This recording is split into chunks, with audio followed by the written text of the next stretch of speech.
Fala galera, beleza? Vamos falar então sobre redes de distribuição de água em sistemas de abastecimento de água. Nas videoaulas anteriores nós já estudamos todo o sistema como um todo e vimos também já aplicações focadas em redes ramificadas de distribuição de água. Esse vídeo aqui tem por objetivo falar sobre como dimensionar redes malhadas, redes com anéis, né? Então, se você tem um pouco de dúvida de como se organiza isso, assiste lá a primeira videoaula de redes de distribuição, tá bom? Vamos nessa. Os métodos de dimensionamento de redes malhadas começaram a aparecer depois do estudo de Hardcross. Hardcross publicou um texto em 1936, foi um relatório, um boletim pela Universidade de Illinois, nos Estados Unidos, no qual ele aplicava o método que ele veio desenvolvido para análise de estruturas em redes de abastecimento de água. E casou bem, e deu certo.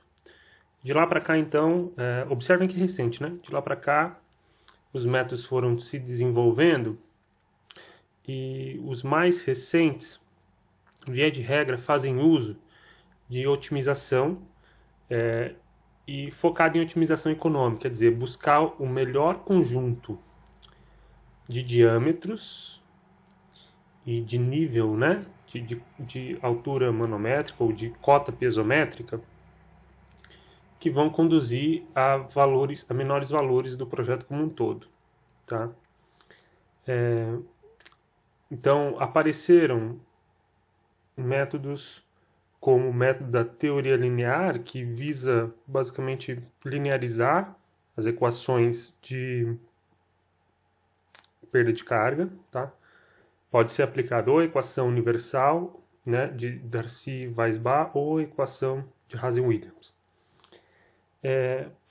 Boa parte dessas equações são resolvidas utilizando o método de Newton-Raphson. Então, esse método de Newton-Raphson, associado com um método chamado método gradiente, desenvolvido por Todini, é o que está no motor do EPANET, tá? Do software EPANET. Bom, então isso é só uma breve introdução de como que está a coisa hoje, né? Então você tem muitos pacotes, né, que fazem otimização do sistema e calculam, fazem um dimensionamento a partir de funções de custo mínimo, tá? E aí você pode considerar o custo tanto de implementação da tubulação, que vai ser basicamente função do diâmetro e da profundidade de implementação dessa tubulação, né, do assentamento dela, por causa da escavação, que tem um custo caro, e basicamente também por causa do custo de energia de bombeamento ao longo aí da vida útil do projeto, 20, 25, 30 anos. Tá? Beleza. Então, voltando um pouco na história, né, vamos começar então com o Hardcross. Tá? O Hardcross ele é bem aplicado para problemas menores, para redes maiores, redes com muitos anéis, muitas ramificações, aí fica complicado. Mas para redes assim com 4, 5 anéis, talvez até dê para fazer no Excel tranquilo, né? A gente vai ver também o solver que vai ajudar bastante nisso. Mas você acaba encontrando dificuldades de convergir o método, né? Então, pensando lá em métodos numéricos, né? O problema de convergência das soluções de métodos iterativos, tá? Isso acaba se tornando um problema para o Hardcross. Um outro problema para o Hardcross é a limitação para você simular dispositivos que hoje são muito utilizados, né? Como booster, bomba, válvula, redutora de pressão na rede. Então não dá muita conta de simular isso. Acho que tem, na literatura, tem algumas experiências mais antigas de incorporar, por exemplo, bombas. Acho que no livro do Streeter, aquele livro de mecânica dos fluidos, você pode encontrar alguma solução mais simplificada, né, utilizando o Hardcross. Bom, então, chega de conversa, né? E vamos começar então a pensar no problema de redes malhadas. Então, a primeira coisa é a gente entender assim, que a malha ela vai estar distribuindo água para diversos usuários, né? Então, inicialmente a gente tem essa configuração, esse problema para resolver, né? Quer dizer, eu tenho um reservatório abastecendo uma malha, uma rede, né, em malha, um anel, e essa água ela vai sendo distribuída ao longo de todo o trecho, né? Porque tem ramificações aqui, né, da rede. Então, uma primeira questão é a gente criar uns nós fictícios. Então, a gente vai ter que pensar assim, né? Abstraindo o problema aqui. Então, se a gente poderia concentrar o volume ou a vazão dessas saídas aqui em alguns nós específicos. E aí, então, a gente pensa em nó fictício, tá? Que a gente vai concentrar a vazão. Então, em vez da gente tratar o problema dessa forma aqui, atendendo a cada saída, cada tubulação que está saindo aqui dessa tubulação principal, a gente vai concentrar os nós. Claro que para isso a gente vai ter que fazer o cálculo, né? Como nós vimos anteriormente, o cálculo em cada um desses nós, qual a área de influência desse nó, ou seja, qual a região que ela abastece. E a gente pode utilizar isso por metro linear ou por densidade de área, densidade habitacional para fazer o cálculo, certo? Beleza. Então, a primeira etapa é a gente saber fazer uma distribuição das vazões aqui nesses nós, tá bom? Então, em vez de sair para as redes secundárias, para cada pequeno trecho aqui, a gente vai concentrar a saída para a rede secundária nos nós. Perfeito. Lembrando que a vazão aqui de alimentação, a vazão de distribuição é esse QD que a gente calcula considerando K1 e K2, né? Considerando a vazão máxima horária.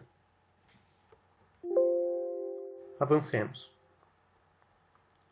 Então, aqui, como eu falei, né? A gente pode... Observem aqui primeiro, né? A sua área de estudo.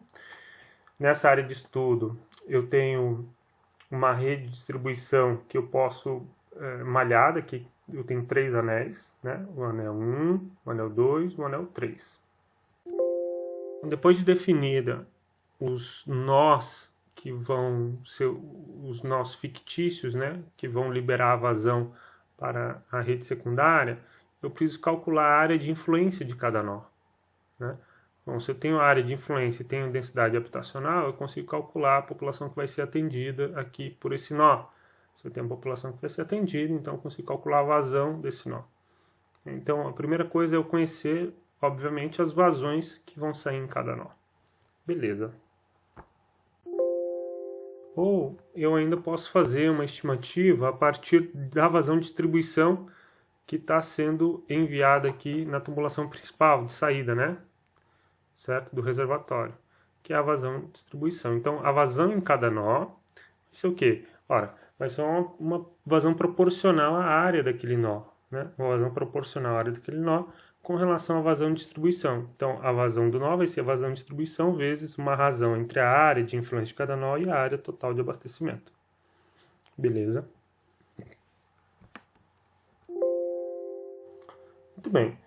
Os pressupostos do método Hart-Cross, então, uma vez definidas as vazões, tem que atender duas condições, tá?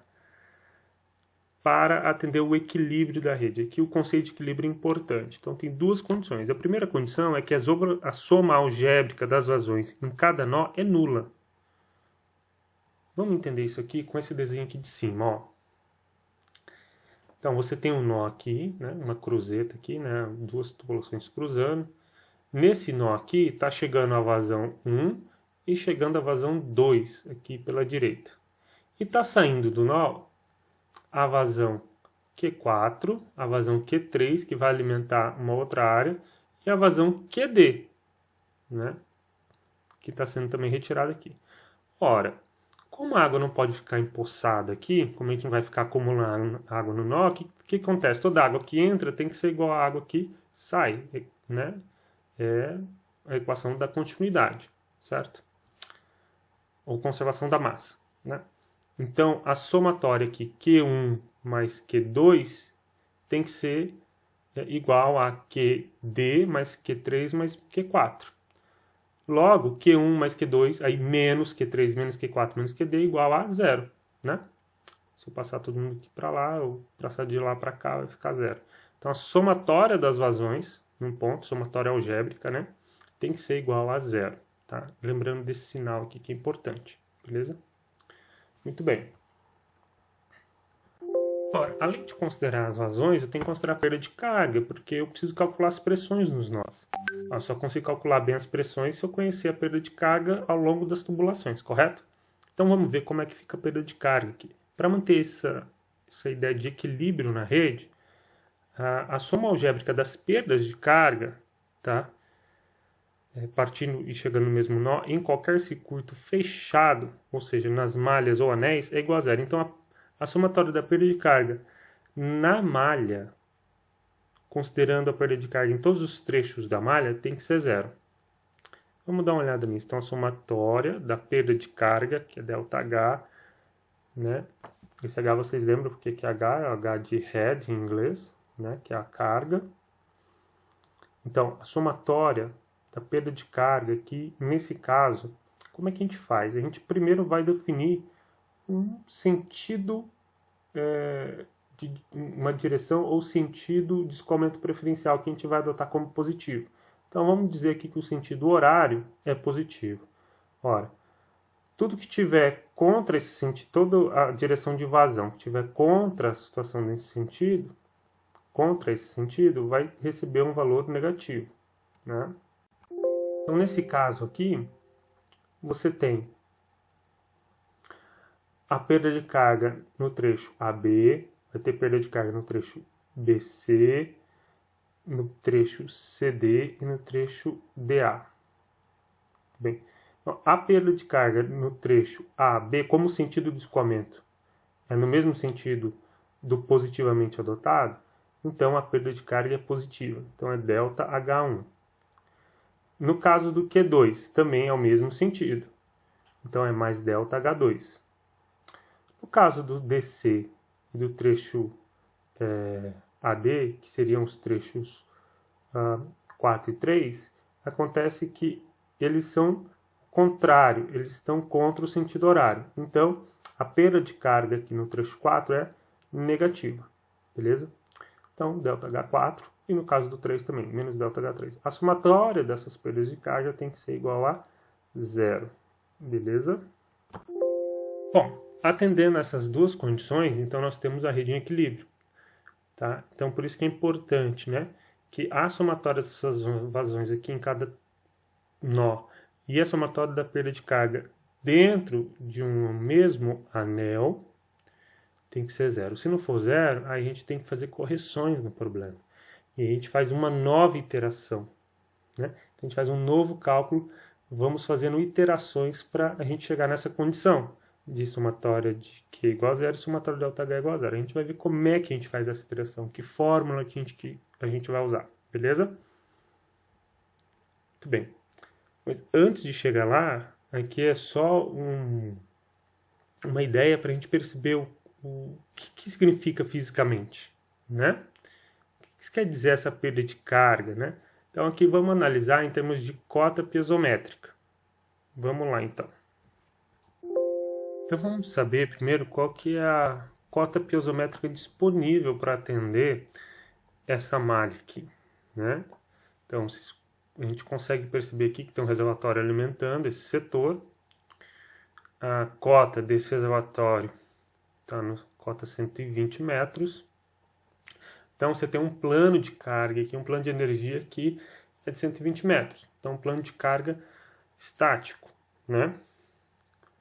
Então quer dizer, se essa rede não estivesse funcionando ou tivesse com consumo zero, a cota piezométrica máxima que chegaria no ponto dessa rede aqui seria esse valor aqui de 120 metros, né? Beleza. Mas como tem consumo, eu tenho perda de carga. Então, aqui na tubulação de alimentação do nó, do anel, da rede, eu já tenho uma perda de carga, né? Então, eu chego aqui nesse nó A com uma carga igual a 100. Então, sai de 120 para 100. E ao percorrer o trecho AB, eu também tenho perda de carga. Nesse caso aqui, foram de 100 para 10, né? Olha só que interessante, esse desenho é tridimensional, né? Ele está mostrando esse daqui como se fosse o nível da água. Se a gente ficticiamente, né, hipoteticamente instalasse piezômetros nesse ponto, o nível da água ia chegar até esse ponto da cota piezométrica, certo? Então, beleza. 100, 90. Aqui, como eu tenho perda de carga também no trecho BC, eu vou ter mais uma perda de carga. Nesse caso aqui, foi uma perda de carga de 5 metros. Agora, indo por aqui, a água, quando vem nesse sentido, AD, ela tem uma perda de carga também de 5 metros. E depois aqui no trecho DC, uma perda de carga de 10 metros, né? Porque sai da cota 95 e vai para a cota 85. Então, tem 10 metros de diferença. Então, observe, se você computar, se você fizer a somatória das perdas de carga aqui, vai ser o seguinte, qual que é a variação da carga entre o trecho A e B? É 10, né? Então, 10. Mais, porque vamos colocar o sentido positivo no sentido horário, mais a perda de carga no trecho BC. Qual que é a perda de carga no trecho BC? Saiu de 90 para 85, é 5. Beleza. No trecho CD, ora, no trecho CD o sentido de descomento é diferente, é o contrário do sentido adotado como positivo. Qual que é a perda de carga que é? 10. Então é menos 10, você troca o sinal. Da mesma forma, você troca o sinal aqui para o trecho AD e a perda de carga dele é 5, então menos 5. Então, mais 10 mais 5, menos 10 menos 5, isso tem que ser 0, tá? Beleza. Então vamos lá. Lembra que eu falei que, dado a vazão inicial, pode ser que a gente tenha que corrigir, né? Fazer um cálculo iterativo. Né? Então, o processo iterativo é o seguinte. A cada iteração, o valor da vazão corrigido vai ser igual ao valor da vazão distribuída inicialmente, porque inicialmente eu vou fazer a distribuição das vazões, né? Mais a correção da vazão. Essa correção da vazão a gente vai calcular a cada iteração. Né? Então, para isso, a gente vai se valer aqui do desenvolvimento da equação da perda de carga. Né? Então, a gente sabe que a perda de carga é igual a um coeficiente, aqui é K, ou em outros livros pode estar um R, enfim, vezes a vazão elevado a algum expoente. Né? No caso da fórmula do Haas-Williams, esse expoente aqui é igual a 1,85, certo?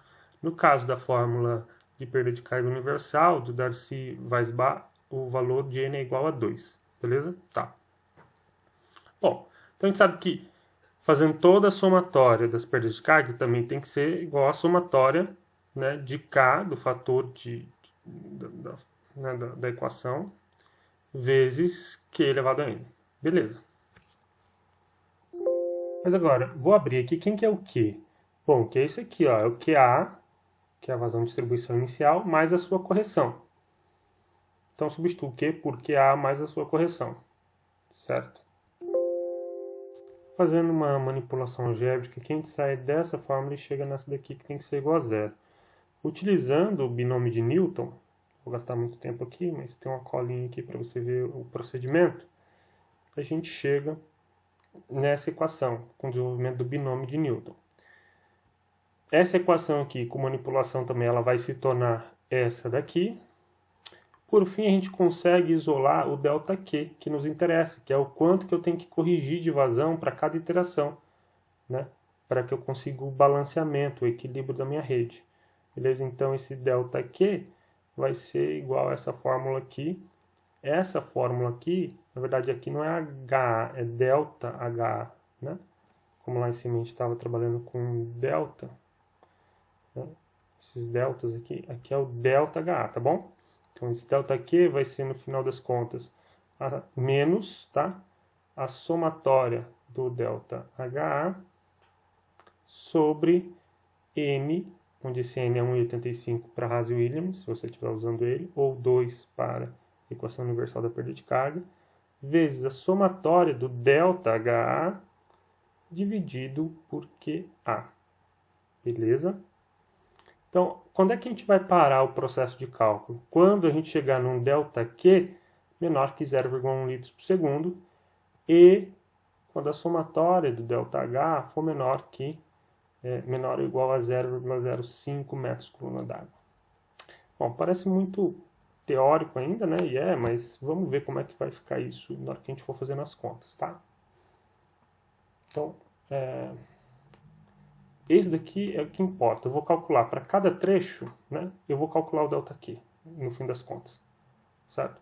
E aí, se esse ΔQ não der próximo, não der muito menor, não der menor que 0,1 litros, eu vou pegar o ΔQ existente, que foi resultado, e vou somar aqui, ó, na minha vazão de distribuição inicial, na vazão do meu trecho inicial, tá? A vazão inicial do trecho. Vou somar o ΔQ. E aí vou ter uma nova vazão. Com a nova vazão, eu faço um novo dimensionamento daquele trecho, ou daqueles trechos, e faço novamente o cálculo do ΔQ, para ver se vai dar diferença, se vai dar menor que 0,1. E assim sucessivamente, até que eu encontre um ΔQ menor que 0,1. Tá bom? Então aqui tem um fluxograma do raciocínio, da rotina do cálculo que a gente tem que fazer, né? Só para ficar um pouco mais didático. Então, basicamente é o seguinte, o nosso problema começa com conhecendo, a gente já conhece, a gente tem que conhecer as vazões nos nós, que é a vazão que a gente está distribuindo em cada nó, né? A gente pode calcular isso aqui a partir lá daquele método da área, certo? Beleza, da proporção da área ou ainda utilizando a densidade habitacional. Ok.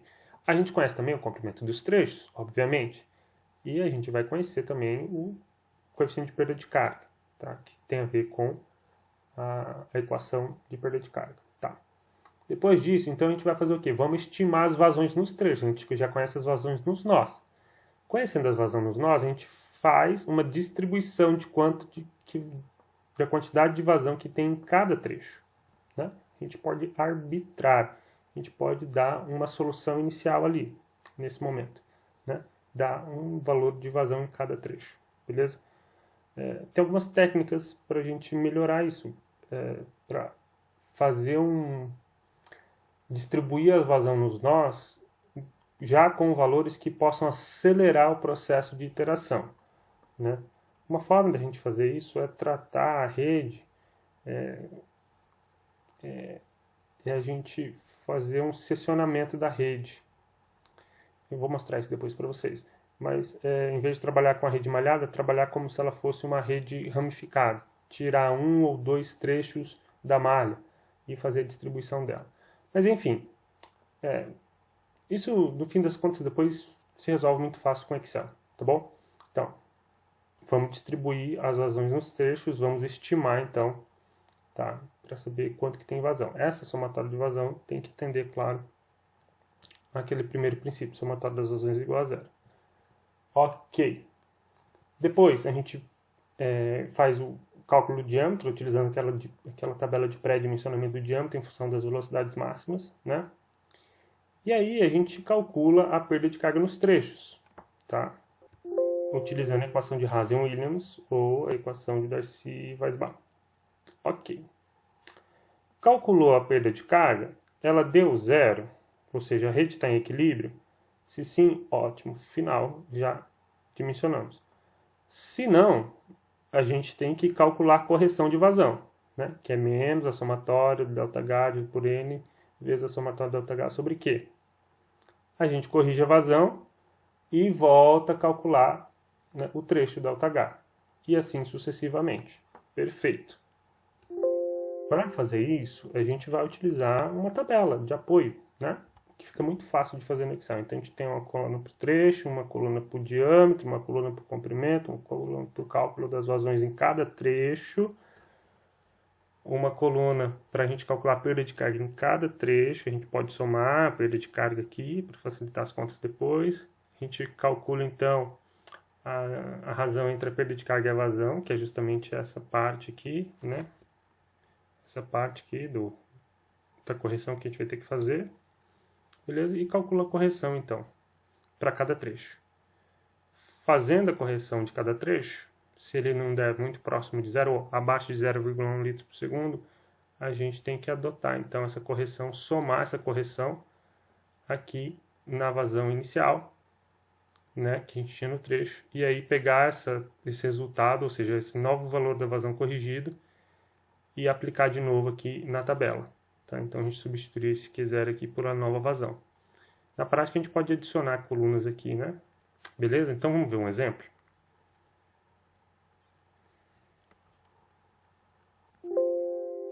Então vamos utilizar o método Hardcross para dimensionar essa rede aqui. Então a gente tem aqui as informações das cotas topográficas, né? As curvas de nível, que variando de 125 até 105. Temos o tamanho dos comprimentos do trecho, a tubulação alimentadora aqui que sai do reservatório é de 300 metros. E os trechos aqui variam de 1.000 metros a 2.000 metros. Beleza? Ok. A gente também já deu aqui no exemplo os valores, né, das vazões de demanda em cada nó. Então, nesse nó aqui está sendo consumido ou distribuído para uma rede secundária 30 litros por segundo. No nó A, ele está enviando para a rede secundária 20 litros por segundo. No nó B, 20 litros por segundo. No nó C, 50 litros por segundo. Beleza. Então, um problema típico é encontrar a cota mínima do nível d'água no reservatório. Foi isso que nós fizemos lá com a rede ramificada, por exemplo, né? E atendendo uma pressão mínima nos nós. Nesse caso aqui, o exemplo fala que a pressão mínima tem que ser 20 metros por coluna d'água. A gente sabe que pela norma pode ser 10, né? 20 metros por coluna d'água é praticamente igual a... Na terceira casa tem uma diferença, mas quase igual a 2 kg força por centímetro quadrado, tá bom? Beleza. Observe que aqui a gente já tem os dados do diâmetro. Observe que o valor desses diâmetros são muito baixos, são diâmetros calculados inicialmente, né? A gente consegue fazer isso depois que a gente distribui os valores das vazões, né? E utilizando a tabela de diâmetro em função da velocidade máxima das vazões, como nós vimos lá na rede ramificada, a gente consegue definir o diâmetro para cada trecho. Ok, então vamos supor que a gente já fez isso e já tem o valor do diâmetro aqui. Cuidado que esse diâmetro está muito pequeno, o mínimo da norma é 50 milímetros, tá bom? Então aqui está em 250 milímetros, ou desculpa, não está tão pequeno assim, porque aqui já está em metros, né? Então 250 milímetros, 0,2 metros, 200 milímetros, 250 milímetros, 300 milímetros, beleza? Ok. Então, a primeira tarefa que a gente tem que fazer é o quê? Conhecendo a vazão nos nós de consumo, a gente tem que distribuir as vazões aqui nos trechos, né? Fazer uma distribuição arbitrária ou uma estimativa inicial. Tá? Beleza. Então, vamos fazer isso. Fazendo isso, olha só. Bom, como que a gente pode fazer isso?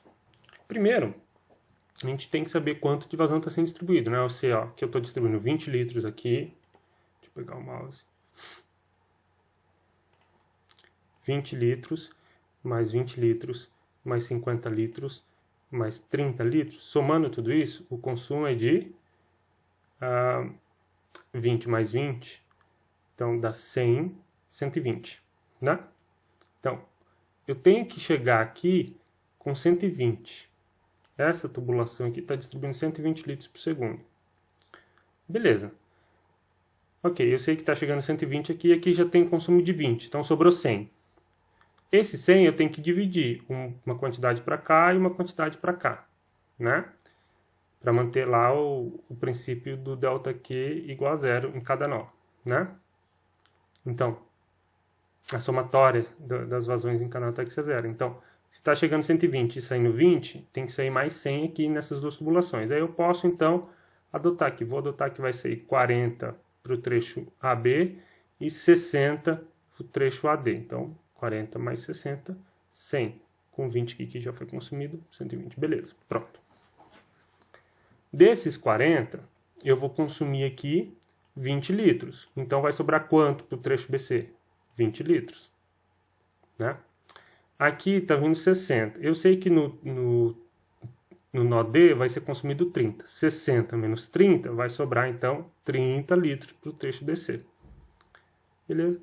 Bom, como vem 20 litros para cá e 30 litros para cá, ele vai atender exatamente os 50 litros aqui, né? No nó C. Pronto, fizemos a distribuição das vazões nos trechos.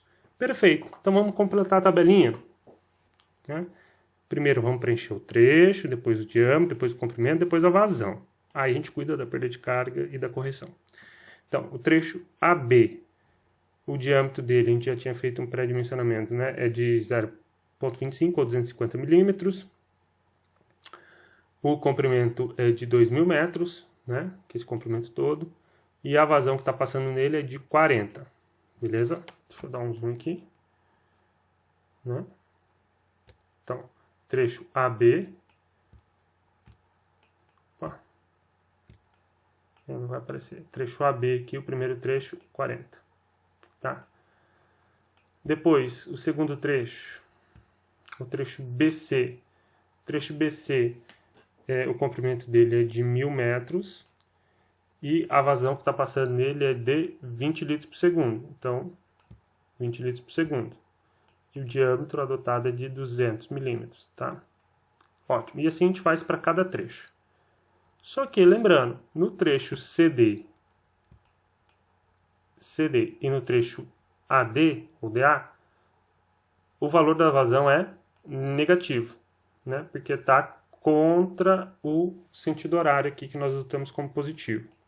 Então vai ficar, a vazão é 30, então vai ficar menos 30. A vazão aqui está passando aqui 60, então menos 60, beleza? Ótimo. Com esses dados de vazão, eu vou utilizar então a equação da perda de carga, né? E vou fazer o cálculo. Aqui o exercício está falando para a gente utilizar a equação de Hazen-Williams, né? Cujo N é 1,85. Beleza. E o valor do C é igual a 100. Não é 1000 aqui não, tá, gente? Não tem C igual a 1000. Aqui é 100. Beleza? Ótimo. Então vamos calcular a perda de carga. Utilizando a equação de Hazen-Williams, utilizando os valores de diâmetro, vazão e comprimento do trecho, a gente faz o cálculo, né? Beleza? Então aqui deu 9,42. Certo? Ok. E a gente faz isso para todos os outros trechos. Tá? Lembrando que aqui, no caso, a perda de carga fica negativa por causa do sinal. Beleza. Então agora eu faço o quê? Bom, eu preciso calcular... Primeiro, calcular a somatória, né, desse ΔH. Então, se eu somar aqui, ó, 9,42 mais 3,87 menos 5,53 menos 4,11, vai dar o valor de 3,66 positivo. Ou seja, a somatória da minha perda de carga na malha toda, ela não deu zero. Ou seja, minha malha não está em equilíbrio. Então, eu preciso fazer uma correção da vazão. Então, agora, vamos fazer a correção da vazão. Como é que eu calculo a correção da vazão? Qual que é a equação? Aqui. Somo, sinal negativo, né? Somo as perdas de carga, divido por N vezes a somatória das perdas de carga dividido pela vazão. Então, vamos lá. Vamos fazer isso. Então, a somatória das perdas de carga eu já tenho aqui, né? Que é 3,66. Então, é 3,66 dividido pela somatória de N, que é 1,85, vezes a somatória das perdas de carga dividido por Q. Bom, então faço uma coluna aqui para me auxiliar nisso. Somatória das perdas de carga dividido por Q. Então, 9,42 dividido pela vazão 40 vai dar 0,24. Eu faço isso para todo mundo. Somo tudo isso aqui, dá 0,68. Então, ponho aqui na conta. 3,66 dividido por 1,85 vezes aquela somatória lá da perda de carga sobre a vazão, que dá 0,68. Bom, essa conta vai então resultar em 2,91 litros por segundo com sinal negativo, né? Lembra lá da fórmula da correção. Muito bem, então a gente tem a primeira correção aqui, quer dizer o quê? Que nós temos que subtrair 2,91 litros por segundo das vazões iniciais que nós adotamos. Porque lembra, essas vazões iniciais que nós adotamos aqui foi arbitrária, né? A gente não sabia exatamente quanto estava passando. Então a gente está corrigindo agora para que o sistema fique em equilíbrio. Beleza? Então eu vou reduzir. Então eu crio uma coluna aqui para ΔQ. e coloco 2,91 para todo mundo. Então vamos lá, eu vou fazer agora. Vou corrigir a vazão, né? A nova vazão Q, que está aqui nessa coluna, vai ser a vazão anterior mais esse ΔQ. Só que o ΔQ aqui está negativo. Então, 40 menos 2,91, 37,09. 20 menos 2,91, 17,09. Menos 30 menos 2,91 dá menos 32,91. Menos 60 com menos 2,91, menos 62,91. Pronto. Agora nós temos uma nova coluna para os dados de vazão. Essa aqui é o novo valor de vazão que nós vamos utilizar para efetuar novamente os cálculos. Então, agora calculo novamente a perda de carga. Se a perda de carga na sua somatória, né, de todos os trechos, der 0, ótimo. Nesse caso aqui ainda não deu, né? Então, eu vou ter que fazer novamente uma correção da vazão. Para isso, eu calculo, né, a perda de carga sobre a vazão e depois calculo, com a perda de carga, tendo esse valor da perda de carga com a vazão, eu venho aqui e faço a nova correção. ΔQ é igual a menos a somatória das perdas de carga, né, do ΔH, que é 0,042, dividido por N vezes a somatória do ΔH sobre Q. Bom, somatório de ΔH sobre Q eu já calculei aqui, dá 0,66. Então, nova correção da vazão de menos 0,035 litros por segundo. Tá. Bom, nesse caso aqui, como 0,035 litros por segundo é menor do que 0,1 litros por segundo, que é exigido pela norma, então, ok, nós conseguimos corrigir bem a vazão. Então, a gente aplica essa correção, né, menos 0,35 para 0,035 para todo mundo, somo com a vazão anterior, né, e aí a gente vai ter o novo valor das vazões. Beleza? Que são esses aqui. Tá? Aí, só por curiosidade, se a gente fizer a somatória de perda de carga, ele já vai estar bem próximo do zero, né? 0,000 alguma coisa. Então, ótimo. Essas aqui são as vazões que estão passando nos trechos, de fato. E não aquelas que nós arbitramos inicialmente. Beleza?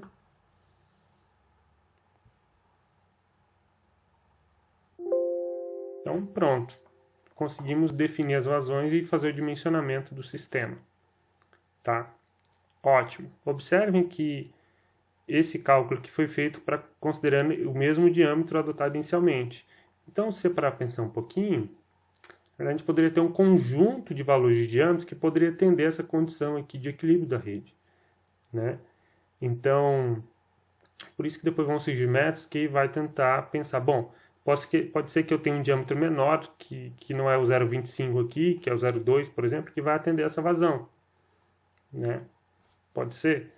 E aí, quer dizer, a gente poderia diminuir o custo. Então, os métodos atuais que a gente utiliza tenta, né, fazer esse dimensionamento ótimo econômico, considerando os custos, né, de implementação de assentamento da tubulação. Tá? Justamente tentando colocar os menores diâmetros que vão conseguir atender aquela vazão e com uma perda de carga, né, também razoável ou mínima, né? Porque quanto mais a gente diminui também o diâmetro, mais aumenta a perda de carga, né? Então, isso acaba se tornando um problema de otimização, beleza? Mas esse assunto para uma outra aula. Aqui a gente vai ficar com o método do hard cross por enquanto. Bom, fizemos dimensionamento para uma malha, né? Como é que fica para duas malhas? Tem algum detalhe aqui se eu tivesse uma outra malha, né, abastecendo um outro setor da cidade aqui? Tem. Vamos ver qual que é o problema. Tá? O problema é que você tem aqui uma mesma tubulação que faz parte de uma malha e de outra malha. E aí eu preciso, na hora de corrigir aqui o ΔQ dela, como é que faz? Né? Vamos ver isso agora. Então aqui tem um exemplo, né?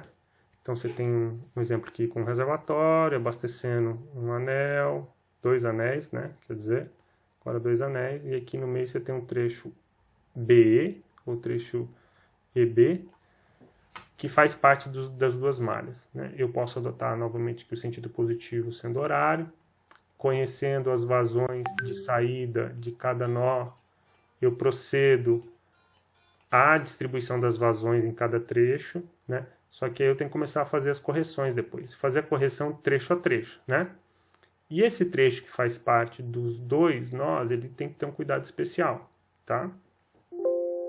Então, atenção. Para cada anel, nos trechos comum com outros anéis, aqui nesse caso é o trecho BE, a correção de vazão em cada interação será a diferença entre as correções dos anéis, tá? Então, nesse exemplo, vemos que se estamos no anel 1, então a correção no trecho BE para os cálculos no anel 1 vai ser o seguinte, vai ser a correção da vazão do anel 1, que nós calculamos, menos a correção da vazão no anel 2, tá? Para ficar mais claro, vamos pegar essa rede aqui. Então, vamos lá. Você tem aqui dois anéis, né? E eu quero verificar a correção no trecho B.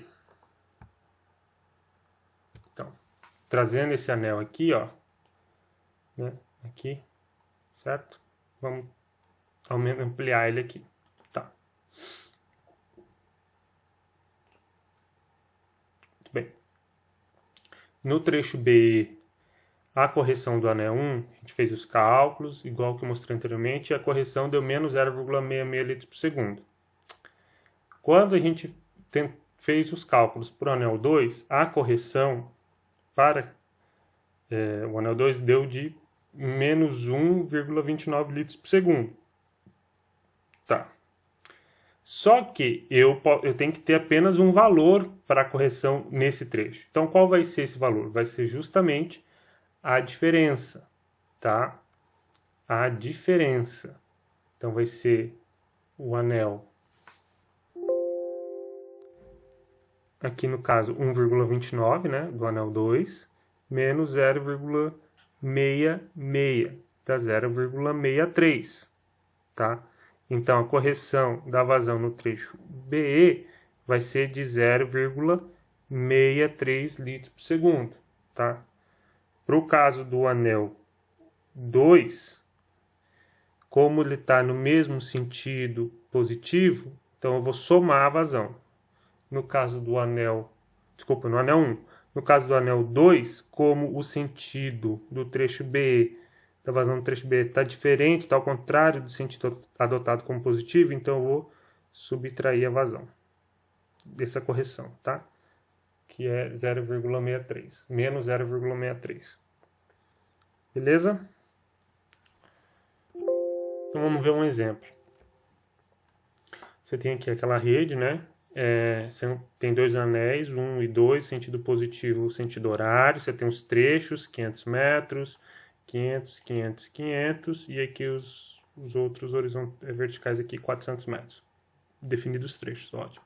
Temos as vazões de cada nó. Então, 30, mais 20, mais 30, mais 20, mais 10, mais 15, isso dá 125 litros. Então, eu vou ter aqui na distribuição 125 litros por segundo. Ok. Bom, então, definida a nossa rede, vamos definir agora quanto está passando de vazão em cada trecho. Sei as vazões do nó, sei o quanto tem que alimentar a rede, quanto que vai passar em cada trecho.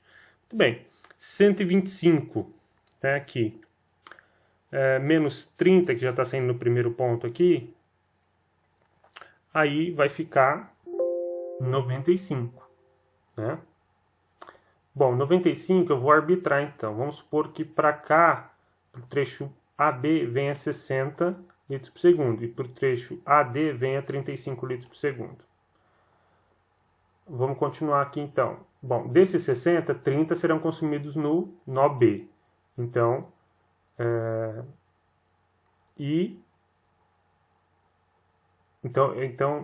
aqui, como eu tenho dois nós, né, eu posso fazer diferente aqui. Então, eu sei que eu tenho 20 aqui, né, e tenho 20 aqui no D. Então, se está vindo 60 para cá, como era 95, está vindo 35 para cá. Desses 35, necessariamente eu vou consumir 20 aqui no trecho D. Então, vai sobrar 15 aqui no trecho DE. Tá? Então, 15. Beleza. Como aqui 60 eu estou consumindo 30 aqui, eu vou arbitrar que vai sobrar 30, né? De 60 menos 30 sobra 30. Eu vou dizer que desses 30, 20 vem para o trecho BC e os outros 10 vem para o trecho BE. Tá? Então eu tenho 15 e 10 aqui nesses trechos, 15 no trecho DE e 10 no trecho BE, e eu tenho consumo de 20 aqui. Bom, 10 mais 15, 25. Tirou 20 aqui no consumo do nó E, vai sobrar 5 aqui para o EF. Eu tinha 20 aqui, consumi 15 no C, então vai sobrar 5 aqui para o trecho CF. Então, 5 mais 5 vai dar 10, que é o resultado do consumo de vazão no nó F. Perfeito. Fizemos as distribuições de vazão para cada um dos trechos. Então, vamos montar a planilha. Então, aqui tem um exemplo da planilha. Agora a gente vai fazer o seguinte.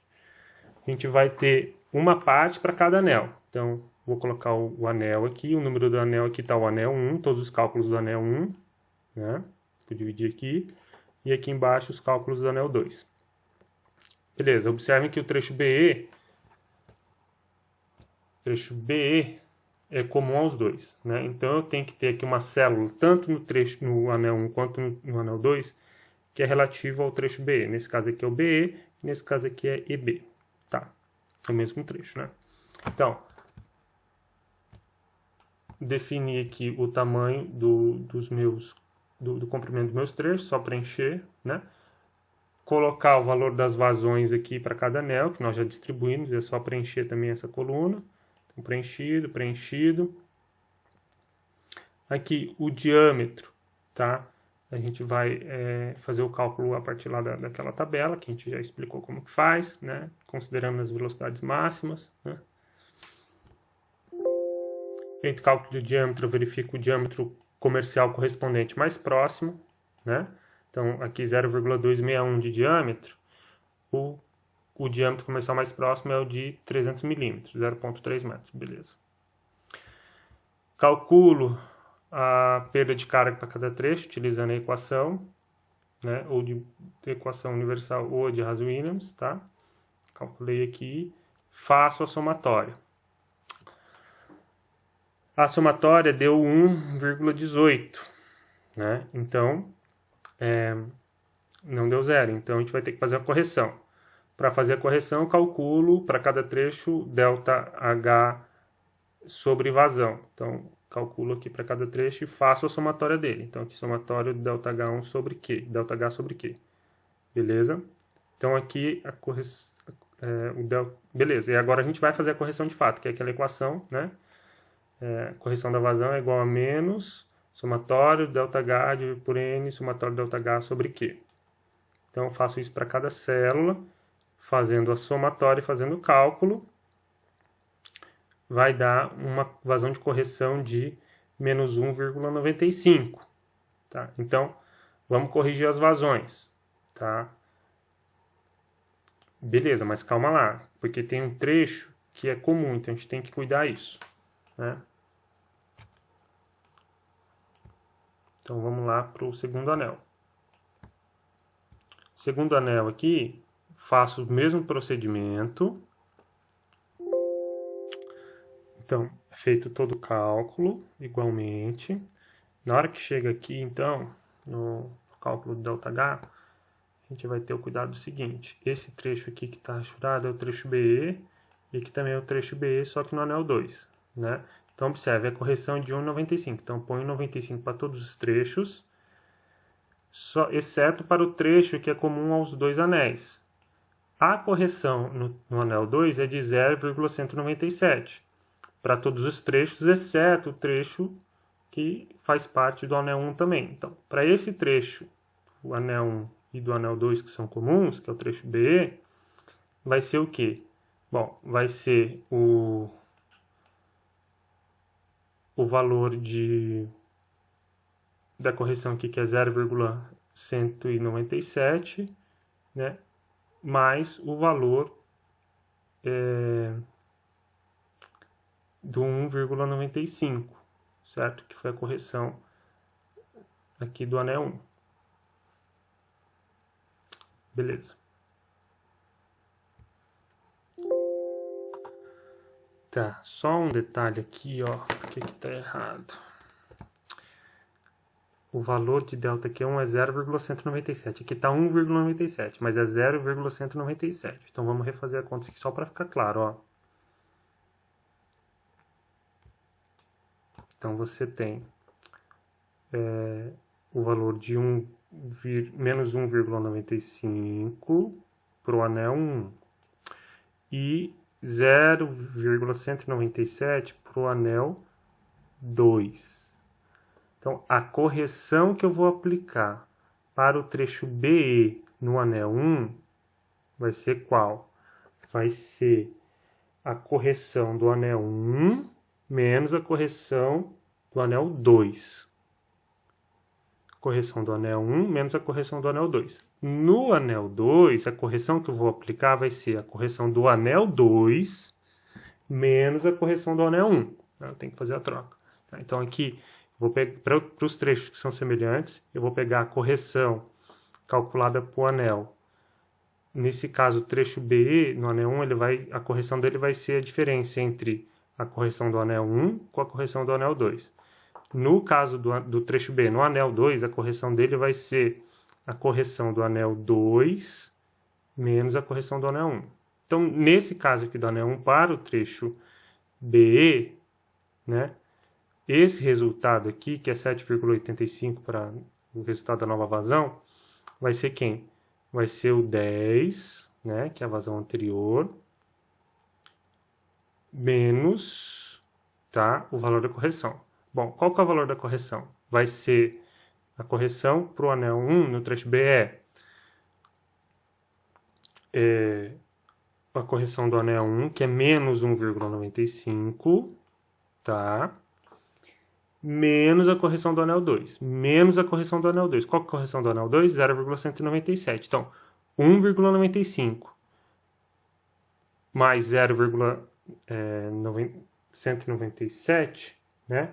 Eu estou fazendo mais aqui porque os dois estão com sinal negativo. Então, a gente vai somar. Então, é menos 1,95 menos 0,197. Isso dá, fazendo a conta aqui, menos 2,15 praticamente. 2,147 ou 2,15.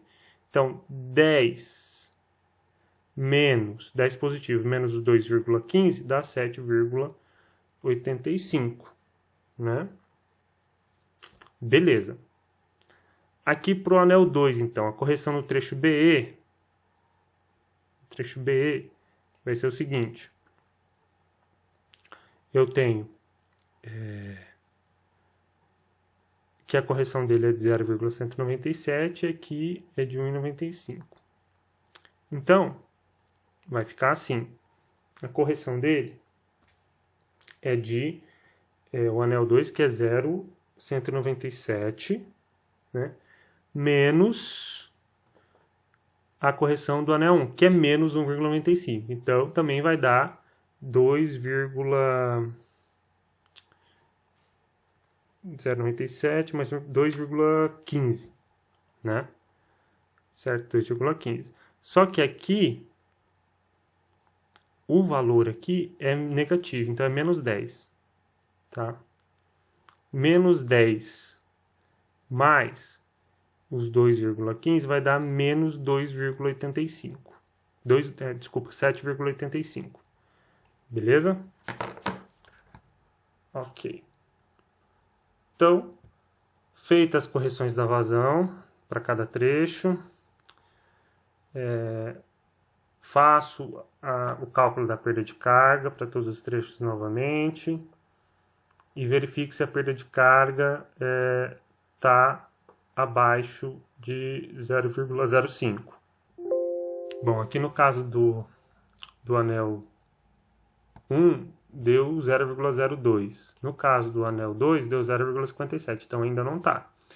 Eu tenho que novamente efetuar a correção de vazão e novamente aplicar o cálculo das vazões, tá? Aí então faço uma nova iteração aqui para uma vazão 3 e vou efetuando esse cálculo até convergir, até chegar que a somatória do ΔH seja menor que 0,05 metros cúbicos d'água e o ΔQ, a correção, né, de ΔQ seja menor que 0,1 litros por segundo. Tá? Nesse caso, a correção da vazão aqui para a segunda iteração deu 0,035, tá ok? Mais do anel 2 não, do anel 2 deu 0,171, deu maior que 0,1, tá bom? E a gente tem que fazer essa iteração, iteração, iteração.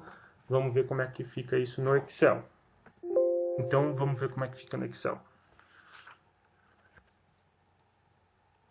Vou encerrar aqui.